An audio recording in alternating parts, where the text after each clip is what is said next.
wanted to talk about trusting yourself as an artist, trusting yourself and your artistic vision, and not being swayed by producers or other people that you're working with.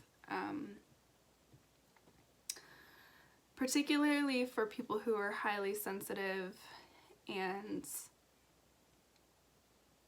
are working at building up their confidence. Confidence comes from experience, repetition. It's something that's earned. But when you're starting out, it can be tricky territory to navigate when we are collaborating with other people. If we're not like fully solid within ourself and our conviction. And knowing how dope we are, because for highly sensitive, empathic people that who want to be artists, that is a hurdle, something that I haven't really heard talked a lot about in terms of artist development. A lot of people will talk about the practical pieces like branding and genre and like what your actual content is that you're talking about and your style and all of these things that you evolve and develop over time.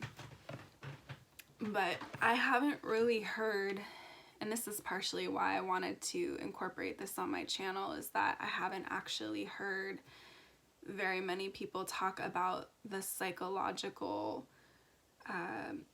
roadmap and potential obstacles, particularly inner ones, as we embark on this journey of becoming the self-realized artists that we were destined to be, and to really reap the benefits of all of our God-given talents. So I'm kind of a late bloomer in a lot of respects. I grew up in a household where I've been singing since I was 2, and I think I wrote my first little melody when I was 8 years old. I stole my mom's beaties. These are like little Indian cigarettes that she used to smoke. Anyways, and I remember like the first melody that I came up with was, as I was like smoking, I was like hitting the beatie when I was like 8 years old. You see, I like to smoke. And that to me was like the beginning of my, I always wrote, you know, from even like 6 years old, but that was like as far back in my memory as I can remember when I started getting inspiration downloads of lyrics and melodies. I've always been a creative person, but that wasn't reinforced in my household.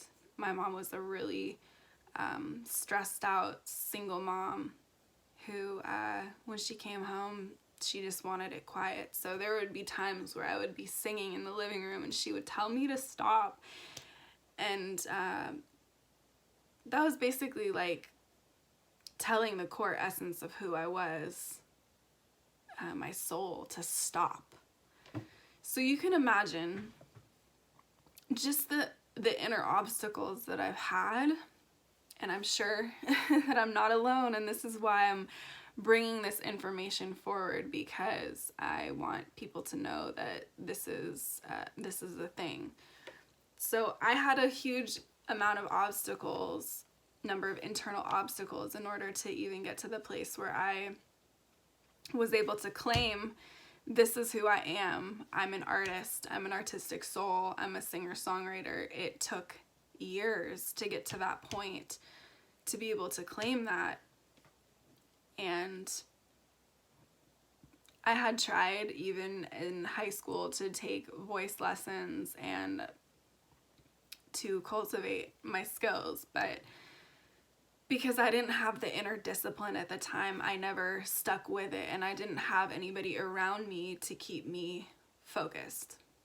So fast forward, I went to college. It took me 7 years to graduate. that's a whole other story.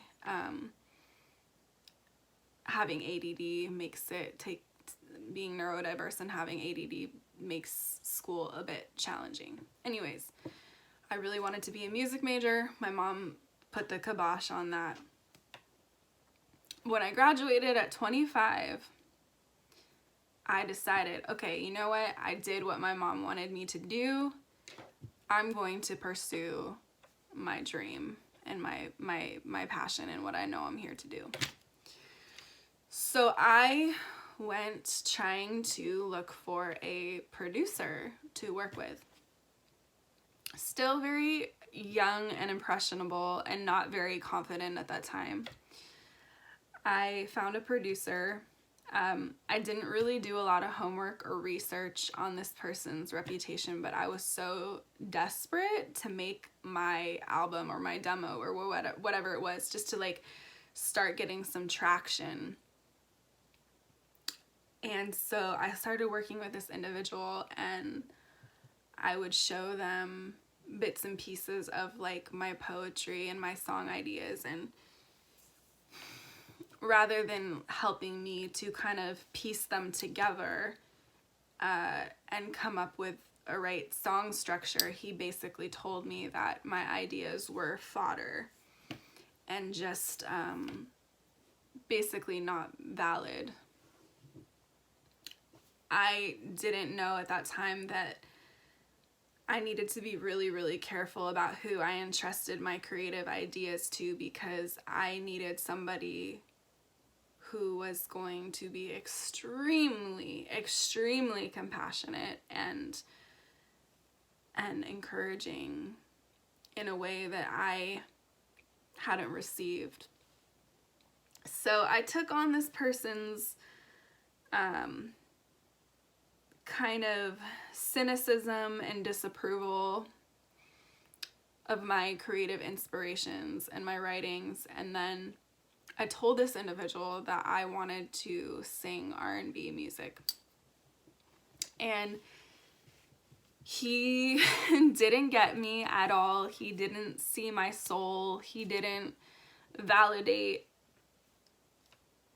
who I was or what my voice was or what I was trying to bring forth, and he wanted to fashion me in the image of somebody like Taylor Swift. He was like, you should get a guitar and you should do pop, but for whatever reason I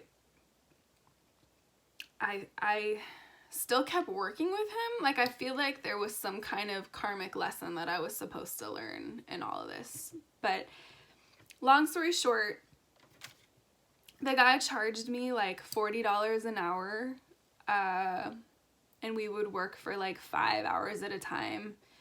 Really never got much of anything done. That was a lot of money for me back then when I was 25 and still waiting tables.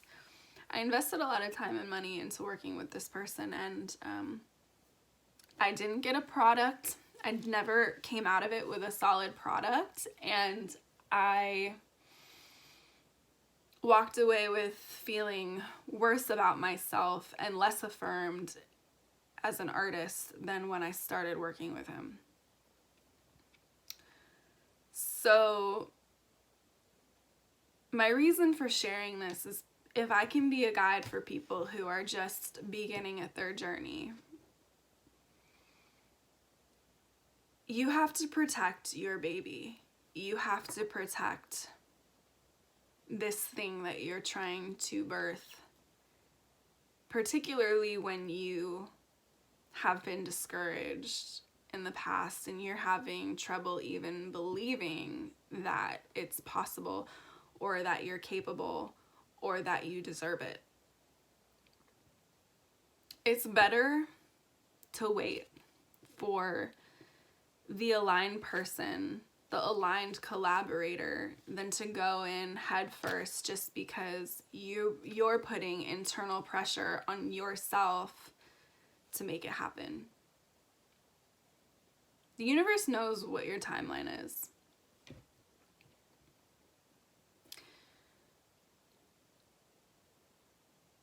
As long as you are putting the intention out there, it's gonna happen. I think the best thing that I did for myself after working with this individual, because he wanted to lord it over my head that I didn't have the musicianship skills that he had because I hadn't gone to school for it.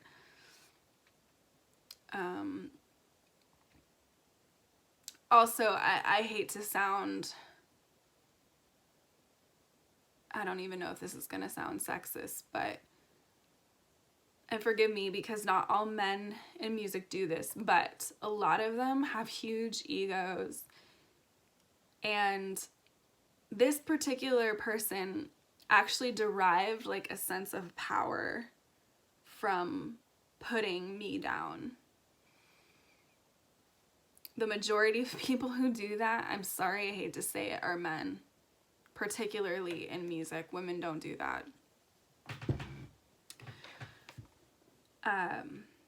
Anyways, getting back to what I was saying,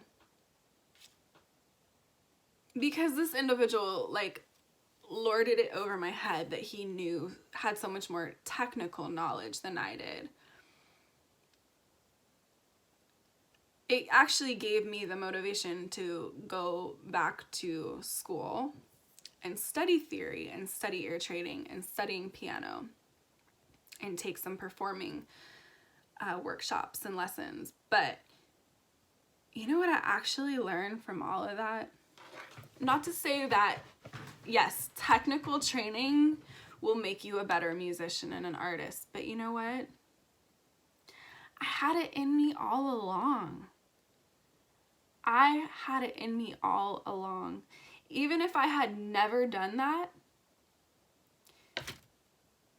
if I had just kept going and practicing writing songs and practicing singing, I still would have made the music that I'm making today. What I'm trying to get at is, yes, school is valid.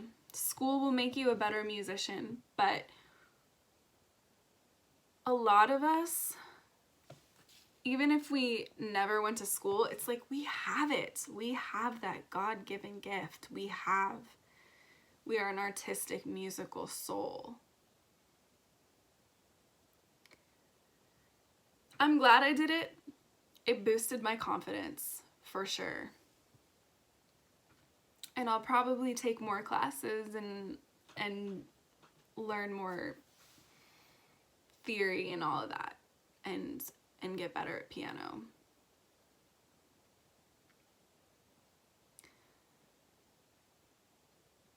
My point is that we just need to trust ourselves.